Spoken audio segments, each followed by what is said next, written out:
Hello team and welcome to another ATP Geopolitics video with myself, Jonathan MSP. It's Ukraine War News Update, second part there for the 26th of December 2023. Just to let you know that I do have a breaking news video concerning the strike on the Russian landing ship in Feodosia in Crimea. That is out on my other channel. Something's happened that I've never seen before, is that it's been unrestricted. So basically I uploaded it to this channel, it then got restricted, so I didn't release it. I then released it on my other channel, and subsequently it's been reversed, so it's now been unrestricted. I don't quite know what to do, because really I'd like that to be brought out on this channel, and not to do stuff like this onto my other channel. It should be just for philosophical stuff, but so I don't know whether to release it and then take it off the other channel. Anyway, that's weird. But what is going on with military aid? Well, not a lot. It's Boxing Day or the day after Christmas, so we can't expect there to be too many announcements along this or geopolitical lines, but nonetheless, the European Union countries will approve the decision on the allocation of 50 billion euros for Ukraine. This will happen despite Hungary's possible veto, according to the Minister of Foreign Affairs for Ukraine. So their Foreign Minister, Dmytro Kuleba, he is saying that despite Hungary's opposition, there will be 50 billion euros of military assistance to Ukraine from the EU. So hopefully that is the case, and we'll see that. The first group of 6 Ukrainian pilots completed the basic training program in the UK and began training on F-16 fighters in Denmark. Another 10 pilots remain in the UK to continue with practical basic flight training. So the UK doesn't really operate F-16, so we train them. We are helping with the coalition to train Ukrainian pilots for the F-16 by giving them basic flight training first, in simulators and in other ways, before they go on to actually fly the F-16s elsewhere. And again, this might talk to the idea that it's unlikely that they're going to be flying F-16s at the moment in Ukraine, and they've been shot down by the Russians, as the Russians keep claiming, kind of bonkers claims. In May, Thomas Tyner said, well, okay, so what's this as a result of? Yesterday, there was an announcement by the Ukrainians that they were fitting the F-16s they were getting with equipment that allows them to see further. In other words, longer range radars.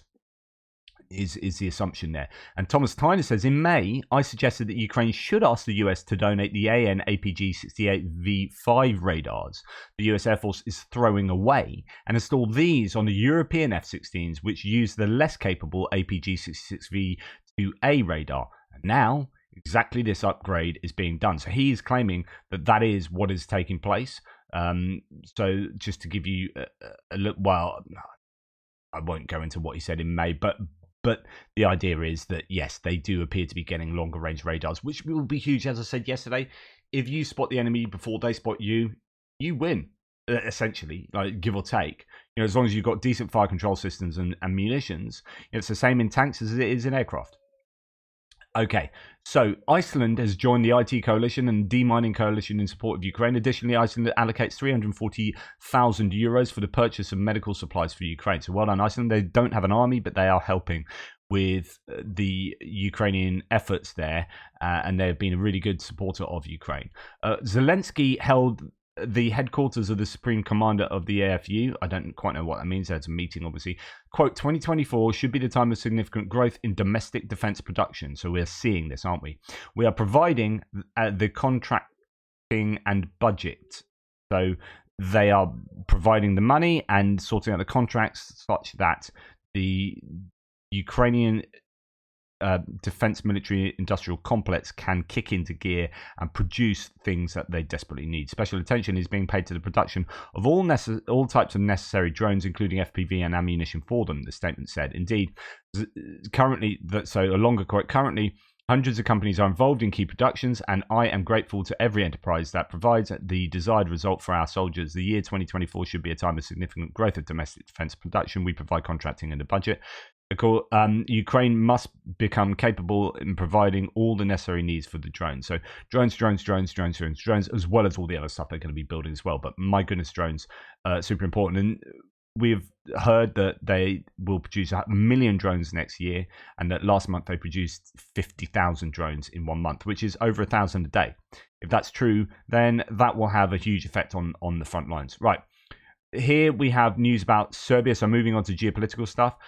In front of Serbia's electoral commission, huge crowds are cheering on the pro-EU democratic opposition leader, Marinika Tepic, who has been on hunger strike for 6 days already. Now, we really want, in the liberal West, want people like these to succeed, people like this to succeed, because at the moment Serbia is in the Russian sphere of influence, and Serbia, Hungary, and now Slovakia seem to be teaming up together. There were these elections that took place the other day, but the widespread accusations of vote rigging Serbia has been democratically backsliding. We need the free and fair democratic mechanisms to be in place. We need free and fair democratic elections to take place in Serbia. And it doesn't help when Vucic, the president, who supposedly got re-elected, at least on the back of vote rigging, it seems, has also got the media at his beck and call. And I don't want to go over old ground. I've been talking a lot about TVP Russia. In Poland, the national broadcaster yesterday, and I've been in this argument with W. Bin, who is again coming back at me today, and blah blah blah. There's a couple of things I want to say to that. One, TVP World did really good broadcasting about the Ukraine war, and that fits in with the PIS agenda. So the PIS, the previous ruling party, the Justice and Law Party in Poland, were anti-Russia. Okay. But in all other ways, they were really similar to Viktor Orban's Hungary, in a way that the government controlled the media and controlled the judiciary, and was controlling cultural elements, and were restricting reproductive rights and all sorts of things. Babies staring at me through the window.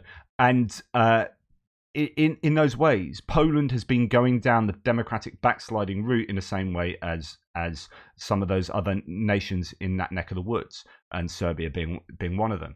And although there's a lot of people kicking back at me, well, a few people kicking back at me about my claims about TVP, I would suggest, like, here's a really good report from 2020. The CNAS, so Center for New American Security, wrote a report. There are growing threat of domestic disinformation in Poland. Now, I don't want to go over old ground. I don't want to spend too much time on this going forward, but there's some really interesting stuff in here that's actually relevant to a kind of wider context. Now, one of the things was a law reverberated throughout the state-owned media before it was officially on the books. At least 235 journalists fell victim to the PIS purges of the public media. So some people were having a go at me, and a little bit trollish, maybe, I don't know, saying, "Oh, look, you're saying that that PIS were right-wing and authoritarian, and yet Tusk has come in and sent police to kind of purge the TVP upper echelons and to clear them out and to kind of start again." Well, yes, imagine what would happen if a liberal government got in charge in Russia. What happens to Russia today and these state broadcasters? They'd be cleared out in exactly the same way. And in fact, this is what happened in 2016. They literally sent police in. The Polish journalists were purged in 2016, and he's just trying to reverse that situation.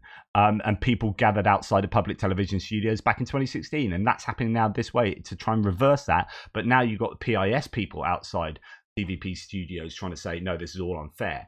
But I think this is exactly what you'd expect. The only issue is who do you put in place, or do you let people objectively, kind of neutrally go for those jobs, etc., etc. Anyway, I thought that was interesting, but this is particularly worrying. So in this 2020 article, it says these tactics continue through the 2019 Polish parliamentary elections. Undercover reporter, lots of letters there that I can't pronounce, spent 6 months working inside the Polish troll farm. Polish troll farms. So we talk about Russia having troll farms, but don't think for a minute that there aren't other nations with their own troll farms trying to change the agendas domestically and potentially internationally, where employees were given guidance to make posts in support of or attacking Polish organizations and candidates like Donald Tusk on both the right and left of the country's political spectrum. TVP, the pro-PIS public broadcaster, was one of the troll farm's beneficiaries. Quote, an internal report details how the fake accounts were used to denigrate legitimate criticism of the broadcaster. The troll farm's accounts created up to 10,000 posts in defense of TVP with a potential reach of 15 million views. So this is just a really interesting report, by the way, well worth reading. I'll try and link it below. But there are things that nations do that we look at when they're done in Russia and are disgusted by that and say, well, that's not democratic, that's not ideal for the liberal world order. But actually, there are countries within the EU that are doing similar things or have been doing similar things. So when someone like Donald Tusk, a pro-EU leader, gets in place, you hope that these things are reversed. And so when TVP is cleared out, you hope that that is in the name of free and fair elections and democratic ideals. So, yeah, that's all I say about that. And I will look. It's not to say that Donald Tusk is perfect, and it's not to say that TVP didn't do some brilliant things. The PIS were anti-Russia, and that was a differentiating component of TVP versus, say, Hungarian national media. Right? And Hungary. The difference between Hungary and Poland is broadly their approach to Russia. And so when TVP were producing with TVP World, you pro-Ukrainian sort of news stuff, then that was pretty decent news output. And so it's not to throw the baby out with the bathwater. You know, TVP did do good stuff. It's not like they were universally propagandistic, or you could argue that was still propagandistic, but actually some of that reporting was really good for the Ukraine war. Okay, Germany agrees to deploy troops in Lithuania amid Russian aggression, making the first German military base abroad since World War II, according to a leaked document report revealing a safety incident at a Russian-built... full stop. But that's an important bit of news. So the German military strategy is changing, as I've talked about previously. They're spending a lot more on defense, and they're becoming a central military force in Europe in a way that they've been afraid to do due to the legacy of the Second World War. Next bit of news, that the Kyiv Independent is talking about, is that a leaked report reveals a safety incident at a Russian-built nuclear plant in Belarus. That's also a bit of a worry. Now, Spain, in the same way that Germany is moving troops into other nations in the EU to help, so Lithuania here, and we are getting US troops, NATO troops, doing stuff on that eastern front of Europe, given the threat of Russia, that there are US bases, or the US has access to Finnish bases in Finland. That has provoked Russia into creating the Leningrad military district, which I don't know that they've got troops and equipment to fill. In the same way that is happening, Spain will send Leopard tanks to Slovakia to deter Russia, according to ABC. The publication writes that Spain will deploy military personnel, Leopard tanks, and helicopters to the Ukrainian border.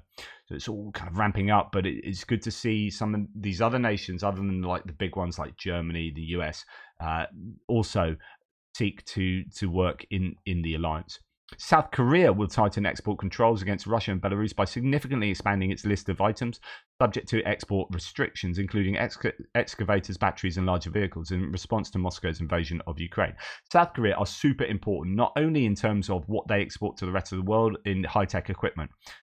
There are all sorts of electronic equipment that I'm sure the Russians are getting their hands on and would like to get their hands on. So South Korea tightening up those restrictions is really important.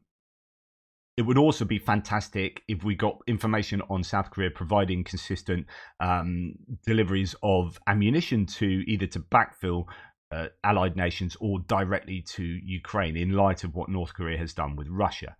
And then finally, in terms of the border, we have more than 3,000 trucks are queuing at the border of Ukraine and Poland. Now, that's less than we had seen, but it's still a vast number of trucks.